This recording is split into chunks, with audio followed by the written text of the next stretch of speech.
For me, when it comes to superheroes, the obvious answer is Batman. I love the mythology of Batman. I love that he doesn't have any superpowers. He's got to rely on his brain, which is, I think, a better life lesson for people. The Dark Knight is moving from the screens to the streets of Australia. I'm Zach Mihailovic, and I've become the Australian Batman. And the superfan is letting that imagination run full throttle. The first movie I ever saw in the cinemas was the 1989 Batman. I think I was 6 at the time. It seemed to burn in my brain, and I knew once I saw that Batmobile that one day I'd have to have one. Back at the Batcave, Zach's obsession ratchets up. Yeah, everything seems good there. Yeah. He has some powerful help in his arsenal. Grandfather John Green is an engineer, and stepfather Scott Cox is a motorcycle builder. Room under there. There's a lot of people relying on you to make sure the thing keeps going, and we kind of don't want it to fail halfway through a job, because Batman can't have failures. Their mission? Build a full-scale, street-legal 1989 Batmobile from scratch.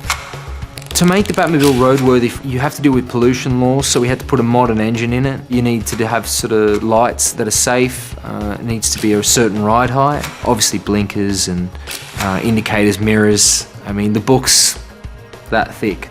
2 years later, their masterpiece is ready to rumble, minus the weapons. In the front of the Batmobile's probably the most iconic. We've used an actual working turbine here that Scotty's handmade. This one's wind-driven. We've had to make a couple of changes from the original Batmobile simply because we've used modern technology. We've had to use an open wheel, so we got airflow and the brakes don't overheat.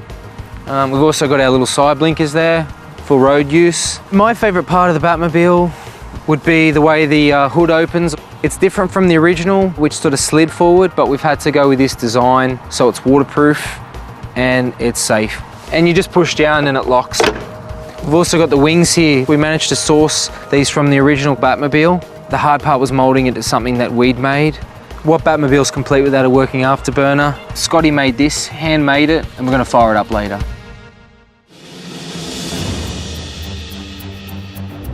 It's an alter ego wearing the Batman suit. It's very transforming.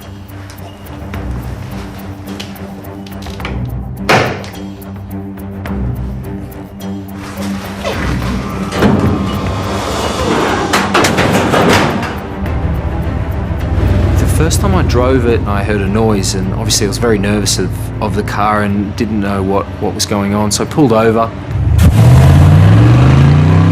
and actually found there was a news helicopter chasing me. Today, the Batmobile has met its foe. This pitch is a perfect place to see what this bad boy is made of. One thing with the Batmobile is the suspension goes up and down, so you've got to know what height to run the car at that's safe but still looks cool.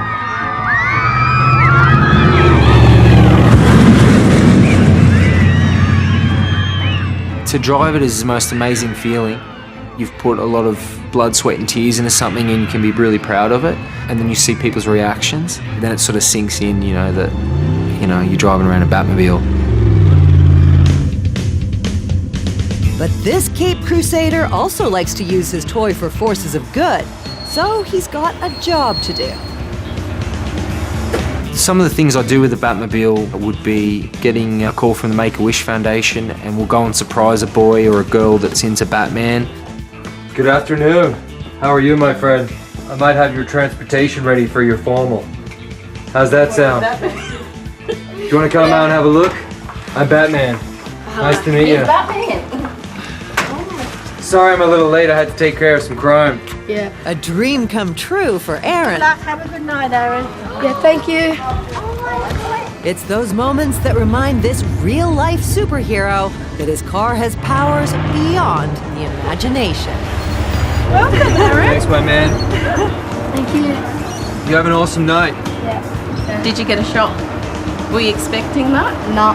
The effect that it has on people is something I still can't get my head around. There's a part of them maybe that enjoys that something that's a fantasy has come to reality in some way. It's very humbling, and I don't want to lose that feeling of the gratitude.